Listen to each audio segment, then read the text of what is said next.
Good morning, everyone. In our TVG group, TVGB, we talked about structure fires and in specific way, high-rise fire and tunnels fire. In this kind of scenario, sorry,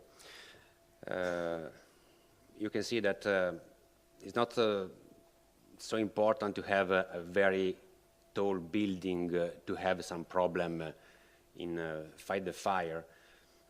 I speak about mega tall building, 300, 400 meters in height, but it's enough to have, for example, this example in your left side, 30-story buildings. As I show you on your left, lower left, a little ladder in 10 meters high, and a track with a ladder with 50 meters high. In this case, the best likely solution will be to have a fire in the upper level, because it's difficult. It will be difficult to reach it, but the only floors affected from it will be the floors over it, and so few floors. But what happens when a fire should begin in the low level? For example, on your left side, below the lobby. On your right side is a very well-known building, not so high, and it was very, very difficult to manage it. You can see where a ladder could arrive, or where the stream, the water stream, could arrive. So it's very difficult only from outside to manage it. Obviously, if something happens on a low level, it should spread very quickly through the building, and the problem it will increase very, very fastly. So speaking about the topics, we choose the coordination, command and control, situation assessment, and training and exercises. Why? Because that's where there are most issues.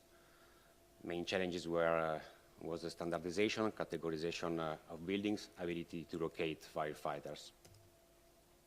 Two aims: basic recommendations, guidelines, and standardization.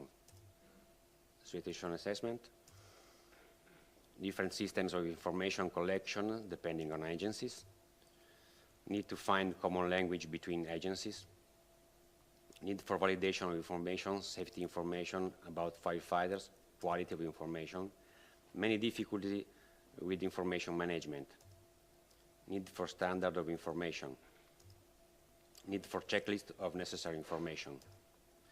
About training and exercises, you have to take the decision in short time, use equipment that is not yours, and collaborate between agencies. Need for procedures and standard of training. Need training for inhabitants and building managers. Needed to train firefighters to understand how a building works, how equipment works. Chain of command training necessary in multi-agency format, for example, police and firefighters. Command post training necessary. It's necessary type of trainings like simulation, building visits, and drills. As perspective in command and control, we found involved public, obviously the inhabitants of the high-rise, involved in risk preparation, procedures, evacuation training.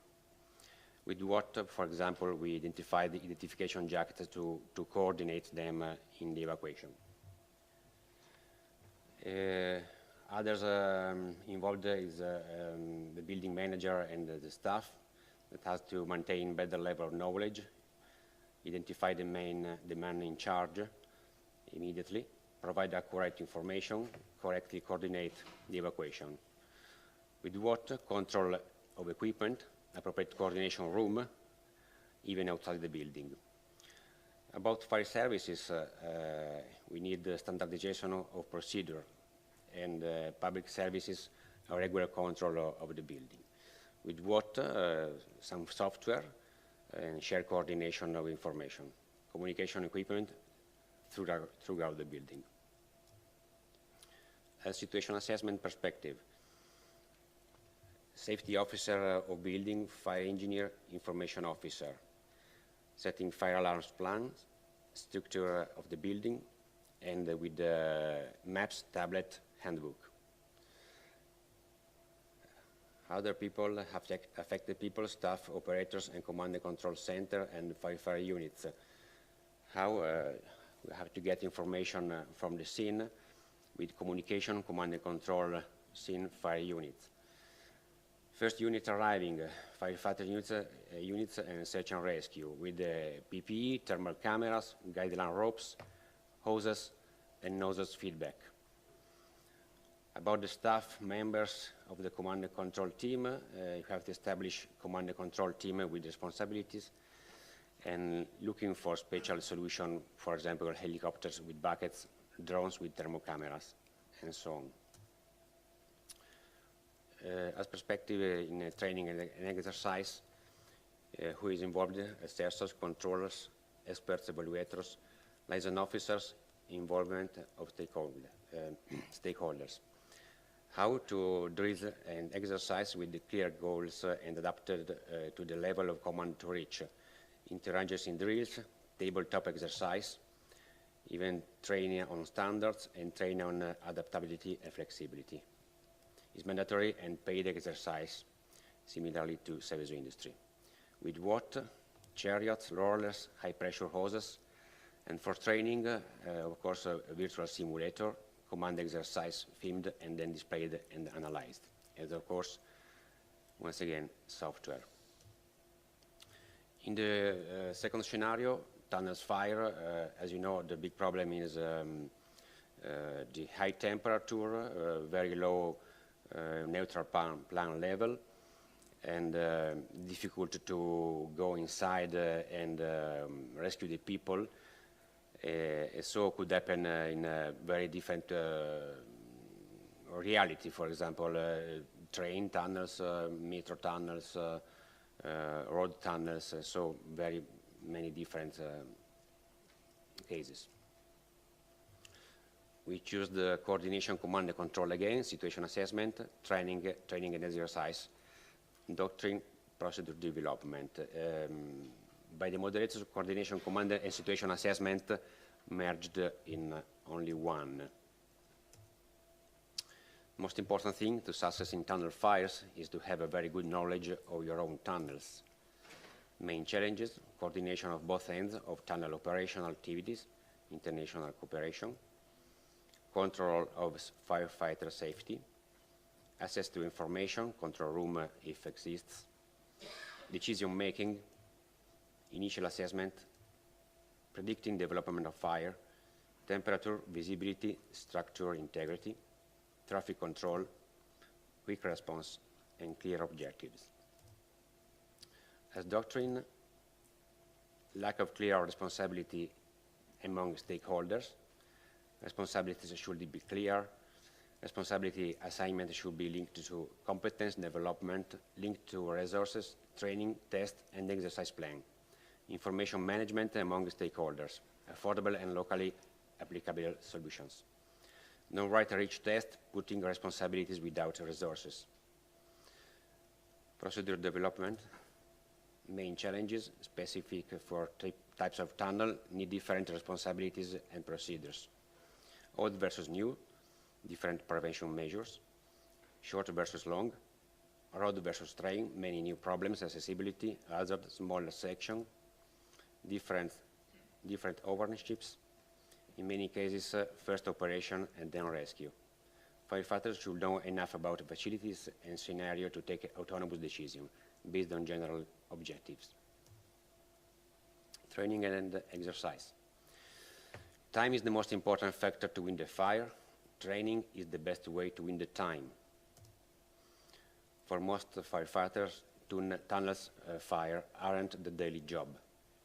Main challenges: knowledge about the tunnel specificities, ability to choose and use the right procedures and dedicated materials, develop an appropriate attitude, resistance, breathing, to use real people for training exercises, to use a real environment for the exercises, for example, tunnel simulator, even virtual, to practice with different teams coordination. Coordination, command and control assessment perspective, who is involved, the firefighters, tunnel safety manager, so how we need the procedures that should reflect the strategy of the crew at the other side of the tunnel. Lots of emphasis on understanding of the way ventilation is working, include the differences between fire brigades. With what communication is a real crucial point. Improvement has to be done with the radios, wired transfer station within the tunnel. And we have to build a team who is well trained with tunnel crisis management and can operate on several tunnels. New solutions are required to improve air quality in order to increase the possible duration of intervention, need for simulation tools for command and control.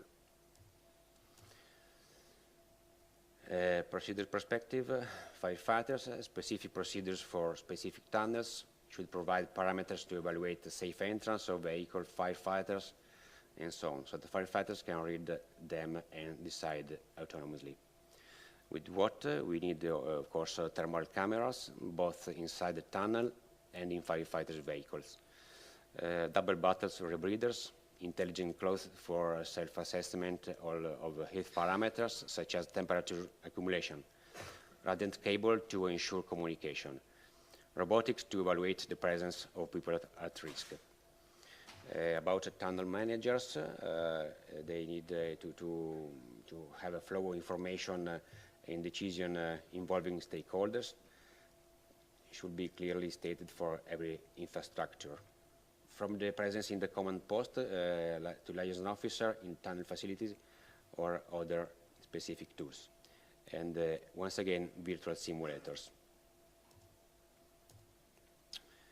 Again, firefighters with other services organize exercise with partners, respect the real condition in timing for deployment materials, with two different drills, with traffic and without traffic. What about team leader and every WWF, firefighters, sorry, define the skills to improve before choosing equipment and tools, standardizing Europe the training course by level of responsibility and share expenses.